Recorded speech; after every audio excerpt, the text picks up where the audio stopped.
Welcome back to Connecticut Power and Politics. I'm John Craven. Election day in January, it will be in Fairfield. Voters there are headed back to the polls next month to fill a vacancy at the state capitol after Republican Brenda Kupchik was elected first select woman. Whoever wins will have to tackle the thorny issue of tolls and whether they should pay for desperately needed road and rail repairs. The two people who want that job are here today. Democrat Jennifer Leeper hopes to flip this seat blue. Brian Farnen wants to keep it in GOP hands. And of course, as you might imagine, he has Brenda Kupchik's endorsement. All right, let's start with the elevator speech first, the elevator pitch. I'll give you each about 30 seconds to introduce yourselves to the voters. Brian? Sure. My name is Brian Farnen. Thank you so much, first and foremost, for having me on today. I am on the legislative body in town. I'm a national leader in clean energy. I grew up in Connecticut. I want to make a change. Connecticut is hurting. I've been endorsed not only by the Republican Party, but by the Independent Party too. I am someone who looks for compromise and wants greater bipartisanship in Hartford because it's desperately needed, and one-party rule has not treated us well. Jennifer.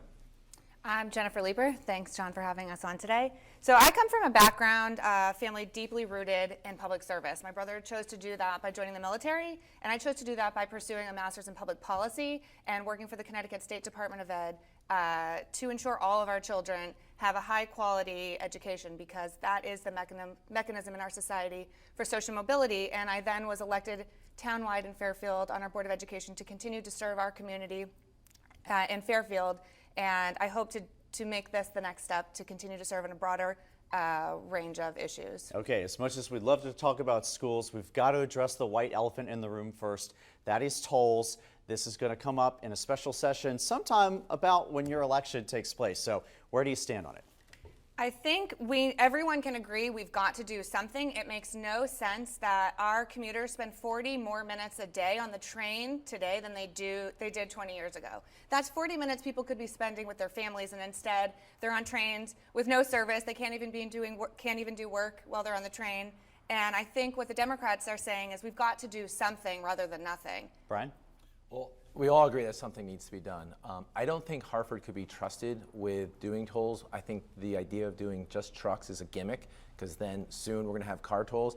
And the reality is, before we start looking for new revenue options, let's look to let's prioritize Fairfield County. The reality is that for every dollar that Fairfield County sends to Hartford, we get pennies back. But if we were to prioritize rail and infrastructure in Fairfield County, which is the economic engine for the state, that's where I would be focused, not looking to do tolls. You know, Jen, I want to talk to you about the trucks-only tolls for a second. You know, Brian brought this up, and I think there is a feeling among a lot of drivers that if trucks-only tolls don't work, if we get stuck in a lawsuit, which Rhode Island already faces, that once the toll readers are up, they're not coming down, and then we're all going to pay it. Well, I think we know that we have the technology now to prioritize how we charge out-of-state drivers versus in-state drivers. This is not new technology. Massachusetts has been doing it for years. New York does it. My parents are in Florida half the year. They do it there. I know when I drive to New York City, I pay $15 to visit my friends. When they come visit me, it's for free. But that's not fair. But to be clear, though, the Democratic leadership has been saying car tolls are off the table for us.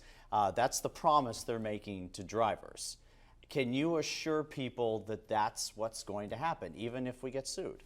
So I can assure you that I will be a thoughtful and independent voice in Hartford and represent my constituents fairly. As to what the entire caucus will do, I can't speak for them, but I can speak for myself. Okay, Brian, I'm going to grill you on the Republican plan, too, Sure. because the Republicans' version of this is, let's not do tolls, but let's raid the state's rainy day fund. And analysts are saying that's awfully risky. Well, I have concerns about the Republican plan and the amount of funds that they will be taking out of the rainy day fund, so I don't know if I'm completely there with that approach either. But I think we need to prioritize Fairfield County. We could use some of that money in the rainy day fund, use that to pay off some of our more expensive debt, potentially use a portion of that for infrastructure, for rails in particular between New Haven and New York. We could also look to getting a low interest funding through the U.S. Department of Transportation. I would be focused there. Before we start talking about tolls, I think we need to be talking about structural reform and spending reform, and then we could start talking about tolls. Let's not start looking for a revenue option first. You know, we say that a lot, but How is DOT wasteful? Because again, we hear that argument a lot. Let's streamline. What are some of the structural things that you'd push for? So, for example, when we talk about the DOT, you look at the New Britain to Hartford busway, for example. That's not where I would prioritize where our money should be spent. I think it should be spent here in Fairfield County. That's just one example. All right, let's talk about the other big issue that's going on locally in Fairfield, and that is the toxic dumping scandal. For those who don't know, 2 public works directors are charged with accepting bribes from a private company to let them dump toxic waste on town property. We're talking about parks and playgrounds even. The cleanup cost could top $2 million. Now, Brian, I know you've talked a lot about this on the campaign trail. Brenda Kupchik did when she was running for first selectwoman. But really, realistically, in Hartford, what can either of you do about that locally? If you want to go first, I think that we need to be advocating for funds to help offset and alleviate the burden on our community. On the Board of Ed, the first thing we did when we heard about this was to shut down all the fields and all the schools our children, all the playgrounds our children access, to ensure student and staff safety is number one. Although I do think it's interesting that my opponent here was serving in that community with the Pyle, and instead of using his expertise as an environmental lawyer to raise the alarm in 2016 about this Pyle issue, he said nothing. And maybe that could have been something that was tackled back then, and we could have avoided this $2 million or possibly more crisis now. Brian? Well, a little surprised by that, and the reality is there are actually, I have spoken out on this at, there's committee meetings that are on tape where I have spoken out about this, and if we are talking about speaking out, the reality is you are being paid by the Democratic Town Committee as a political consultant to get Mike Tetreault reelected, and I didn't hear you speak out, and I could point to recordings on Fair TV where I did. So I guess I disagree with this. And I do think my experience as an environmental health and safety lawyer for Sikorsky Aircraft, for all their global operations, my experience at DEEP, working with them, I think that on day one, I'm ready to help that. So I was a little surprised by that comment. Jennifer, you think you can flip this seat blue? I think I can. I think we have the momentum, and I think that having a majority member representing Fairfield County and working with the majority caucus in Hartford can actually achieve change and solutions for our community, which we haven't seen in the past 9 years. Brian, you touched on this at the beginning. You think that it's dangerous to send yet another Democrat up to Hartford? Well, listen, I think one-party rule is bad, regardless of the party. Democrats have controlled the state legislature, the governor's office, the state legislature for 40 years. I think you need balance. You need independent-minded balance.